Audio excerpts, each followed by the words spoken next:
Bismillah, wassalatu wassalamu ala rasulillah wa ala alihi wa sahbihi wa man wala, thumma amma ba'd. Alors nous sommes au 50e cours, au cours numéro 50, et on est toujours dans les signes qui montrent que le cœur est en bonne santé. Et dans le cours précédent, on en a cité 3. On a cité les 3 premiers. En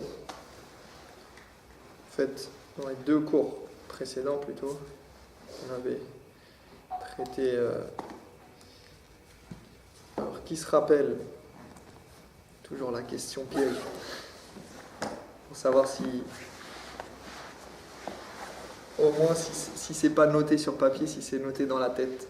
Ce qui est plus important encore. Adoration. Il y avait le dhikr. Ouais, exactement, Ahsant. Il y avait le dhikr, donc ça c'était le premier. Et rappelez-vous, j'ai donné un moyen mémotechnique pour qu'on s'en souvienne. Enfin, ou une petite... j'ai essayé de remettre les choses en perspective. En tout cas pour les premières, pour les 3 premières. Ça marche pas pour le reste, mais... Enfin, je pense pas, mais pour les premières... les premiers signes, donc on avait dit dhikr effectivement, et j'avais dit que le dhikr, donc le fait de faire beaucoup de dhikr, c'est un signe que le cœur est en bonne santé, d'accord? Deuxièmement, donc j'avais dit que ça provenait de la langue. Après on avait dit quoi? On avait dit, il y avait un autre élément qui était au niveau... Donc j'avais en fait mis en évidence que les 3 signes qui étaient présentés au départ, c'était lié au corps en fait. Donc c'était la langue, le cœur et les membres du corps. Donc, l'absence de fatigue. Exactement. Donc on avait dit que le cœur, donc deuxièmement, un autre signe, c'est que le cœur fait en sorte qu'il bat et qu'il fait que la personne elle reste attachée à Allah subhanahu wa ta'ala de la même manière que celui qui aime quelque chose aime retourner vers cette chose et vers cet objet et vers l'objet de son amour. D'accord? Donc c'est que la personne elle a un cœur qui la fait toujours penser et revenir à Allah subhanahu wa ta'ala. Son cœur, il ne bat que pour Allah. Donc le cœur fait que la personne revient toujours vers Allah. Comme celui qui est amoureux, comme celui qui pense à quelque chose qu'il aime vraiment, eh bien, il se sent mal lorsqu'il est éloigné de l'objet de son amour. D'accord? Donc ça c'est au niveau du cœur. Troisièmement, on avait parlé de quoi? Effectivement, du fait que le corps se fatigue à l'ouvrage, mais le cœur ne se fatigue pas. Celui qui a un cœur en bonne santé, son cœur n'est jamais fatigué de l'adoration d'Allah. Son corps peut être fatigué, peut avoir besoin de repos. Donc il a prié, il est fatigué, il a mal aux jambes, il a travaillé toute la journée, et quand il va lire le Coran, il va s'endormir parce qu'il est fatigué. Son corps, il a besoin de se reposer. Mais son cœur, il n'est jamais fatigué de l'adoration d'Allah. Ça, c'est un cœur en bonne santé.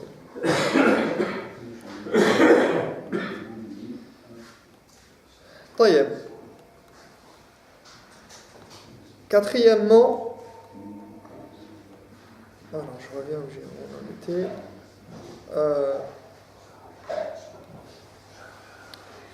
رابعا ومن علامات صحة القلب أن يحن صاحبه إلى الخدمة ويشتاق إليه أكثر من حنين الجائع إلى الطعام والشراب. Quatrièmement, un signe c'est lié au signe précédent. Un signe que le cœur est en bonne santé, c'est que la personne, que le croyant, qu'il ait la soif de l'adoration. Qu'il ait soif des adorations et que les adorations et les bonnes actions en général manque aux croyants plus que la nourriture et la boisson ne manquent à quelqu'un qui a faim. Donc il est affamé, assoiffé d'adoration. Son occupation, c'est les adorations. Dès qu'il en termine une, il passe à une autre. Ou il a envie de passer à une autre. Et les adorations, al-ta'at, ou al-ibadat, ou al-hasanat, ou ma yurdillah tabaraka wa ta'ala, yashtaqu ilayha, yashtaq ilayha, yabhathu anha, wa yurid an yazid fiha. Donc les adorations lui manquent et elles sont chères à son cœur. Qu'il ait envie de les faire parce qu'il aime l'adoration de son Seigneur. Quand beaucoup de gens voient l'adoration comme un fardeau dont ils doivent se débarrasser. Quand ils voient l'adoration de leur Seigneur comme un fardeau, comme quelque chose de lourd à porter et il faut encore faire la prière. Oh là là. D'accord ? Quelqu'un qui a un cœur saint, non, il est content d'aller faire la prière. Il se dit, enfin je vais faire la prière, je vais retrouver mon Seigneur. فَإِنَّ الْعَبْدَ إِذَا ذَاقَ حَلَاوَةَ مُعَامَلَةِ اللَّهِ عَزَّ وَجَلَّ بِالْمُدَاوَمَةِ عَلَى الطَّاعَاتِ أَحَبَّ الطَّاعَةِ. Car lorsque le serviteur goûte au plaisir d'être avec Allah, en persistant dans son adoration, il apprendra à aimer l'adoration. Lorsque le serviteur goûte au plaisir d'être avec Allah et il persiste dans l'adoration, eh bien il va apprendre à aimer cette adoration. وَالَّذِينَ جَاهَدُوا فِينَا لَنَهْدِيَنَّهُمْ سُبُلَنَا وَإِنَّ اللَّهَ لَمَعَ الْمُحْسِنِينَ. Dieu dit dans le Coran, ceux qui combattent pour notre cause et qui font des efforts et qui luttent pour notre cause, qui font des efforts dans l'adoration d'Allah, nous les guiderons assurément sur nos sentiers, car Dieu est avec ceux qui s'appliquent à accomplir des bonnes œuvres et faire le bien. Donc à force d'adorer Dieu, la personne y prendra goût. À force de faire la salat, la personne va aimer faire la salat. À force de jeûner, la personne va aimer jeûner. À force de côtoyer les plus démunis, la personne va apprécier l'aide qu'elle leur porte. À force d'être bon envers ses parents, la personne va s'habituer et aimer cette adoration-là. Donc ça demande des efforts, certes. On ne dit pas que c'est facile, mais celui qui a un cœur sain, quand bien même il y aurait la difficulté, il trouvera un plaisir. Il aimera cette adoration. À force, il va s'habituer et c'est quelque chose auquel il va prendre goût. Et regardez en particulier, quand ce sont des nouvelles adorations et des choses que vous ne connaissez pas, eh bien, j'en ai déjà parlé, mais le fait qu'il y ait une alternance et un tanawwu' dans l'adoration, qu'il y ait une multitude d'adorations différentes, ça fait que justement, la personne, elle risque moins de se lasser d'un type d'adoration. Et quand bien même ça pourrait être difficile au départ, parce que quand c'est quelque chose de nouveau, eh bien à force de la faire une fois, deux fois, trois fois, quatre fois, eh bien la personne, elle y prend goût. Et donc la personne y prend goût et Allah lui fera aimer son adoration et fera en sorte que cela devienne naturel pour lui. Donc au départ, ça demande des efforts, mais après, petit à petit, ça devient naturel. Quand certaines adorations que vous faites depuis X temps, eh bien, vous ne vous posez plus la question, ça devient quelque chose de très banal. Alors parfois, c'est là le danger aussi, parce que c'est tellement devenu naturel que on n'y trouve plus goût, ou bien on ne cultive plus l'adoration d'Allah qu'il y a derrière. Ça devient machinal. Donc là, il faut faire attention de l'autre côté. Ça ne devienne pas une routinière, qui fait que l'adoration perd de sa substance et de son intérêt et de son âme. فلا يستغني عنها بحال. هذا القلب السليم لا يستغني عن المداومة على العبادة بحال. De sorte qu'il ne peut plus s'en passer. Il ne peut plus se passer de l'adoration. C'est pas quelque chose que, justement, le cœur qui n'est pas sain se dirait « Oh là là, quand est-ce que ça va s'arrêter ?» Non, lui, il ne peut plus se passer de l'adoration. فإذا وجد نفسه معطلا في غير طاعة الله ضاق عليه صدره ووجد دافعا يدفعه من داخله إلى طاعة الله. Ainsi, dès qu'il voit qu'il n'est pas dans l'adoration d'Allah, et dès qu'il voit qu'il a un petit peu,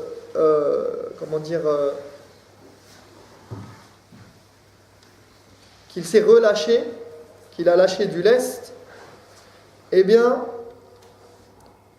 sa poitrine se resserre, et il trouve en lui les ressources nécessaires qui le poussent à retourner à l'adoration. Parce que ceux qui s'adonnent à l'adoration de leur Seigneur, quand ils réduisent la cadence, comme ça, quand ils se relâchent un peu et se retrouvent dans un état de lassitude, ou qu'ils se voient en train de perdre leur temps, leur poitrine se crispe et ils ne se sentent pas bien. Ça, c'est juste perdre leur temps. Alors, et ne pas adorer Allah provoque en cette personne ce malaise. Alors que dire d'un péché? Juste perdre son temps et être dans des futilités et être dans des des ambiances ou un entourage ou un climat qui n'est pas lié à l'adoration. Celui qui a un cœur saint, il se sent mal, et s'il voit qu'il commence un petit peu à dériver ou à se relâcher, il va puiser en lui et il va trouver les ressources nécessaires pour le pousser à retourner à l'adoration. وَوَجَدَ دَافِعًا يَدْفَعُهُ مِنْ دَاخِلِهِ إِلَى طَاعَةِ اللَّهِ. Et il trouve en lui les ressources nécessaires qui le poussent à retourner à l'obéissance et à l'adoration, parce qu'il est habitué à adorer Dieu. Donc c'est facile pour lui de repartir. Il trouve en lui ce qui lui permet de se remettre en selle directement. C'est comme quelqu'un qui fait du sport, qui a l'habitude de faire du sport par exemple, au quotidien, et qui se relâche un petit peu. Eh bien, il va trouver, c'est devenu tellement naturel dans son programme, dans sa manière de penser, même physiquement, qu'il trouve les ressources nécessaires facilement pour repartir.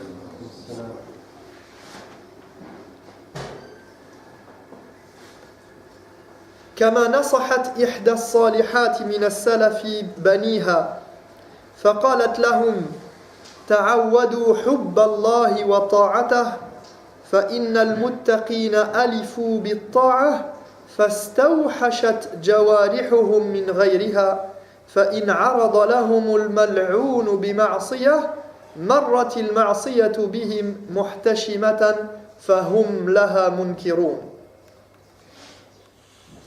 Une pieuse parmi les anciens avait conseillé ainsi ses enfants en leur disant, donc une pieuse, ihda salihat, une ancienne pieuse, elle a conseillé ses enfants, et qu'est-ce qu'elle leur a dit? Elle leur a dit, habituez-vous à aimer Dieu et à lui obéir. Et elle explique pourquoi. Donc elle dit, habituez-vous à quoi? À aimer Dieu et à lui obéir. Car quand les pieux se sont habitués à l'adoration, qu'elle parle d'avant, elle dit les pieux d'avant, quand ils s'étaient habitués à l'adoration, leurs corps n'ont plus réussi à s'en passer. Donc ils n'ont plus réussi à se retrouver dans un état de... Leur corps, il appelait de tous ses sens à l'adoration. Il les appelle à revenir à l'adoration. Ils ne se sentent pas bien, ils se sentent mal dès qu'ils ne sont pas dans l'adoration. Et encore une fois, l'adoration dans son sens large. Donc leurs corps n'ont plus réussi à s'en passer, et si le diable les tentait avec un péché, ils n'y prêtent pas la moindre attention et le repoussent. Donc, ça passe au-dessus de leur tête. Le péché et la tentation du shaitan, du diable, eh bien, ils sont tellement liés à l'adoration que ce n'est pas quelque chose vers quoi ils vont se tourner et qui va les séduire. Donc voilà pour ce 4e point.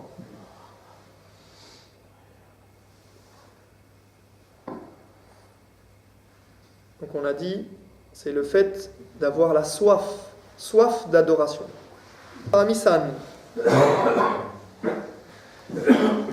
ومن علامات صحته يعني صحة القلب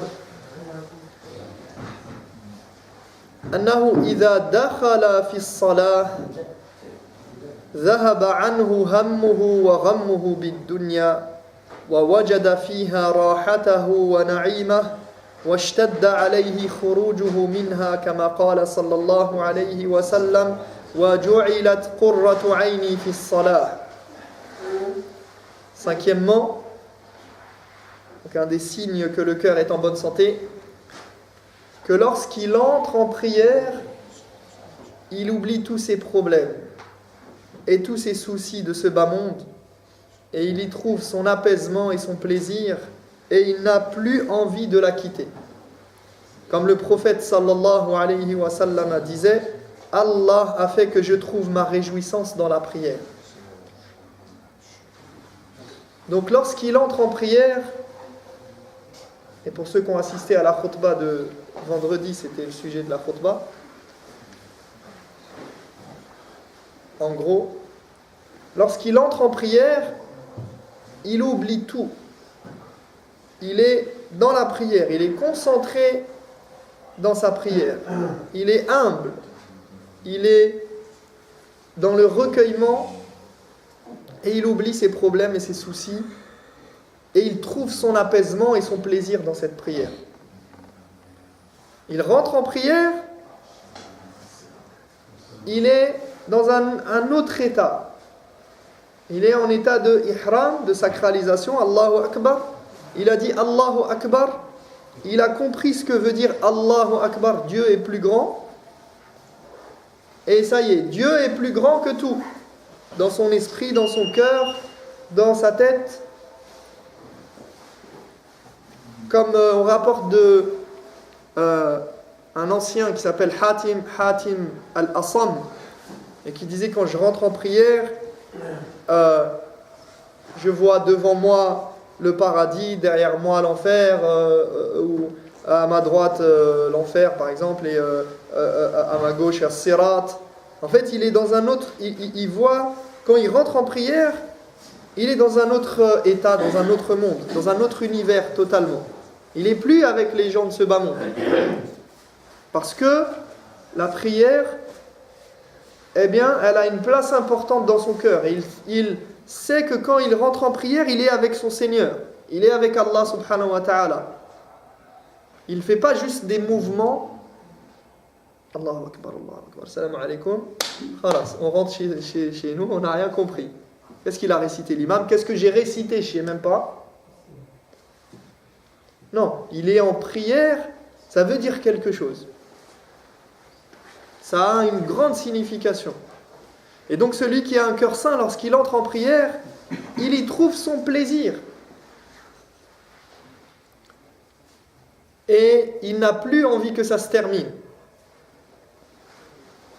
Alors que nous, il termine quand l'imam? Tawal. Tawal alayna. Tarawih ou quoi? Il a prié, quand on prie un petit peu plus que... On se demande... Allez, je suis fatigué, j'ai faim, j'ai des choses à faire. Bon, on comprend, on a tous des choses à faire, on est tous occupés. On ne met pas de côté le fait qu'on vit dans un monde particulier qui a des exigences et On a tous des rendez-vous, le travail, les magasins qui ferment à telle heure, on a des choses à faire, on ne peut pas faire autrement, c'est comme ça que le monde marche et fonctionne. Lakin, cependant, faut essayer de consacrer un temps important à la prière, essayer de retrouver l'âme de la prière et honorer cette prière. C'est pas pour rien que c'est le deuxième pilier de l'islam. Il vient juste après l'attestation de foi. Et on l'a fait 5 fois par jour minimum.